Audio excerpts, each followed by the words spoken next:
Weekend, you've got Tottenham v Liverpool. Wow. You've got Manchester United versus Villa. That's a great game. And you've got Chelsea versus Newcastle. Whoa. Wow. So you've got a weekend. Right. Well, I'm excited, man. This is the time of the season where you're excited. I'm excited.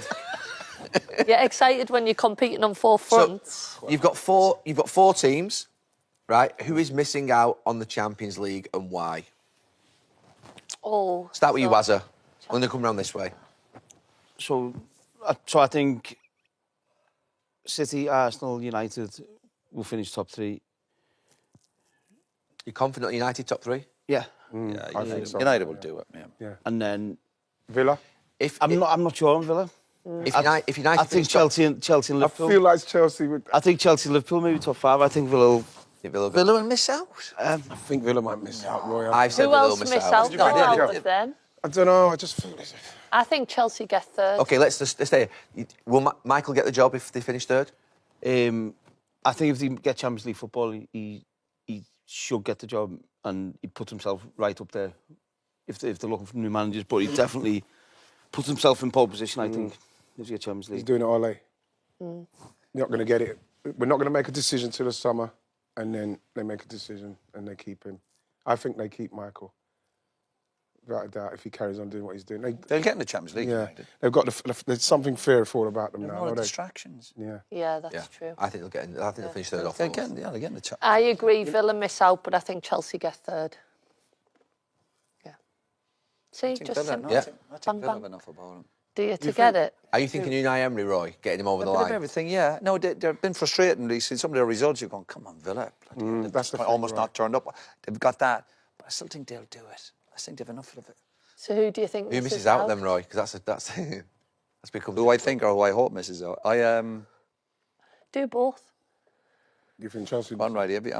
I really do feel To me, I think Liverpool or Chelsea will miss out. But who will it be, Roy? I think Chelsea. We can fast forward this. I'll answer. I watched Liverpool last. Liverpool should have scored so many goals, even though they defended terribly. They can beat teams. You know what I mean? Yeah, I used to think Liverpool quality. Yeah, I think Liverpool get in. I think Villa miss out. Unfortunately, I actually want Villa to be in. By the way, Yeah. Yeah, me too. I like Villa's. I'd like them to stay in there. I think it's good. Yeah, I'm going to say Chelsea to miss out. Or Liverpool. Let's see a league. What's Man United's best attack against Aston Villa? Yeah, and what this boils down to, I think, is a little bit of copying what Chelsea did to Aston Villa last week and what a lot of teams have tried against Aston Villa. So if you haven't watched a lot of Villa, they push up. They play a very, very high line. And one of the problems of Villa having in recent weeks is, with the number of injuries they've had and the number of players they're missing, is I think Unai Emery's been a little bit stubborn and he's not changing any of his ways. They've been very successful in getting Villa to where they are, don't get me wrong, but then when they've got players like Kamara missing, McGinn missing, then they've got a lot of injury issues. That's a problem. So let me just show what I mean. So they're going to push right up here. Villa, absolutely. Remember that box shape in midfield. We'll come back to that in a moment. But they'll push right up. They don't come up to the halfway line, like Ange Postecoglou style, but they come into that position there. And just worth noting, Dean, as well, for people who've watched lots of Tactics Exposed, you talk a lot about box shapes, right? Some teams do box shapes by inverting fullbacks. I'm thinking Chelsea here with the two attacking midfield players. Villa don't. They do it with the two centre-backs and the two centre midfielders. Yeah, the absolute key to Unai Emery's system is this box here, where they just absolutely keep their shape in attacking and defensive positions when they're playing out or pressing from that box there. So that's a massive key. But what's been going on with Villa is that they haven't got enough pressure on the ball in these areas of the field. So what they're doing is opposition teams are getting the ball in these areas here, which Man United will do. Remember, we talked about those diamond shapes that Carrick's been creating in those little boxes. And then the ball's going in here direct. And because they're not putting enough pressure on the ball, you cannot play a high line and not have pressure on the ball in those areas. It's criminal at any level of football. You can't play an offside trap if you're not putting pressure on the ball here. Right. And so because they've got a bit of a detached press and they're ending up in positions like that, Villa, a lot, I looked at their average position maps when they're pressing and they're ending up very much like this with two players close together.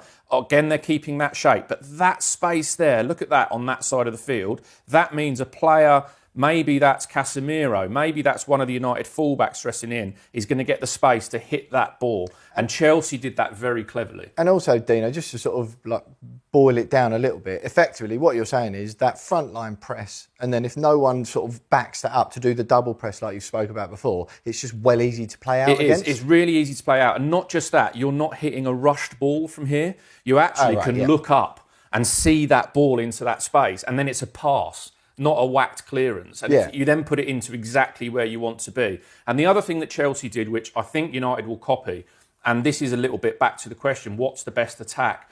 If I was Michael Carrick, I think I'd be very tempted. I know, look, Šeško's got the most goals in 2026. I'd be tempted to be thinking against Aston Villa that Šeško doesn't start. Okay. And you bring Amad Diallo back onto the wide position and push Bayern and Burmo into a more central position.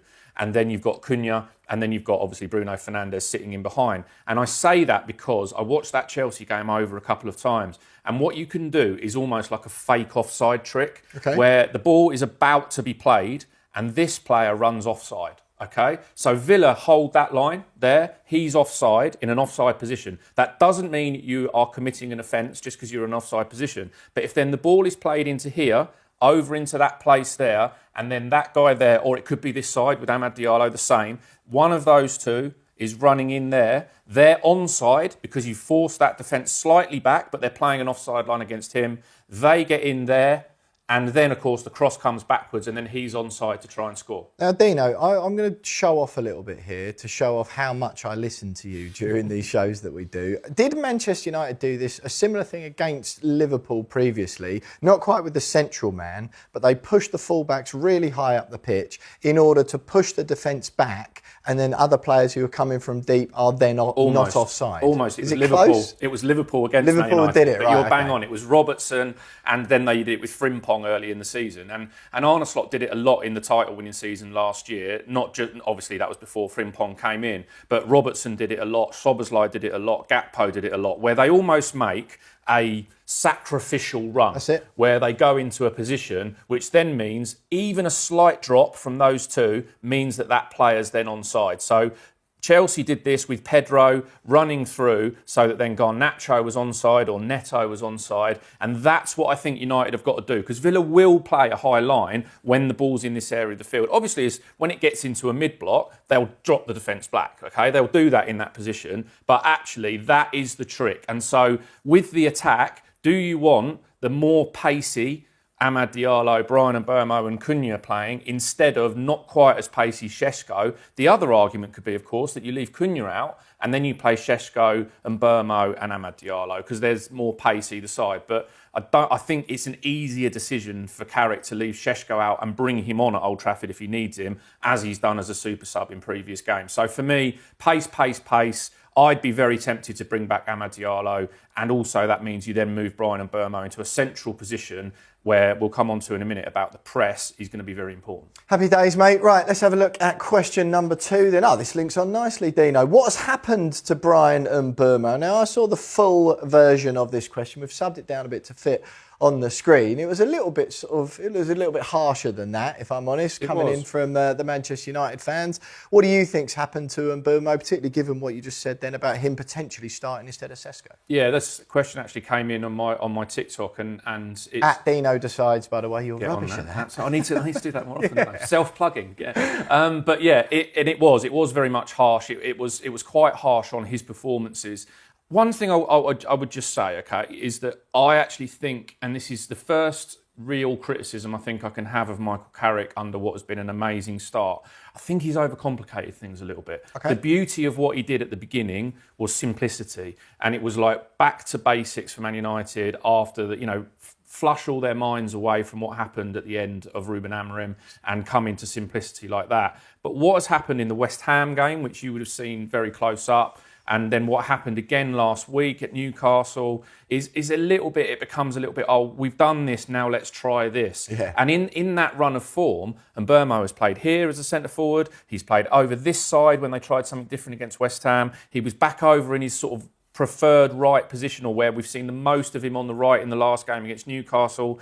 And I think it scrambled Mbeumo a little bit, because in those games, it's sort of like he's still looking for his mate, Bruno Fernandes. So I'd like to see him back here again for a couple of reasons. I think that the other thing about Mbeumo is it seems to me that United have struggled a little bit with the intensity straight away when they've played 2 games a week. Now, they got away with it for a few weeks because they only had 1 game. No European football. We know the squad isn't as good as it could be. And when you're pressing and playing to the intensity that someone like Bryan Mbeumo is, we'll see what happens when teams go into Europe, don't we? We see them drop off a little bit. We see the need for squad rotation. So he's had a week off. I think he'll be back fit and firing, but I think there's been an overcomplication. What they've got to go back to is getting Mbeumo and Bruno as close together as they possibly can, because those 2 are the ones that can free the other ones up, whether that's Šeško, whether that's Ahmad, and obviously Cunha. And I'll just explain that again. When they've played out United, when they've been really good in the way they've played out, then one of these players switches with Bryan Mbeumo. They did it against Arsenal, they did it against Liverpool,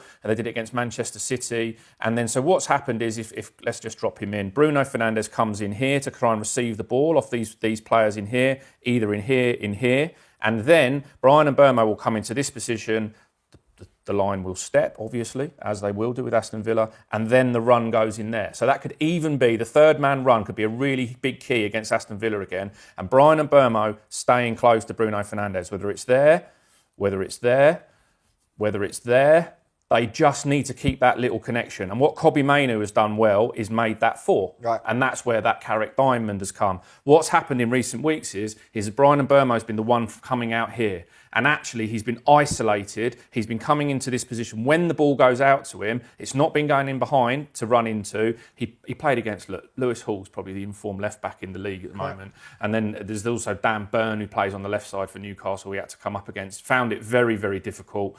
And so, it's one of those where you just don't know whether Mbeumo's just had a couple of off games or whether it's this positioning. But I just think the distance that he's been away from Bruno Fernandes has impacted Bryan Mbeumo. And for me, the way to solve that is to play him up the middle in this game and get him closer to Cunha, closer to Bruno Fernandes, and make that Man United 3 plus Kobbie Mainoo their main attacking outlet. We know Amad Diallo will run in behind and have the pace, but for me, get the best out of Bryan Mbeumo and get him close as you can to Bruno Fernandes. So one word answer then, Dino, before we move on to question number 3. It's an Mbeumo issue or a system issue? Both. I do think you can't just say issue. Yeah, you can't just take it off the player and say he's not been part of that. He has been a little bit off colour. But sometimes you can though, can't you? Because in the modern day, where the tactical instructions these players are getting are so intense, right, throughout a game, if they are just doing exactly what their manager tells them, sometimes that does make them look worse at football to the untrained eye, doesn't it? So sometimes do you think you can take a bit more responsibility away from the player?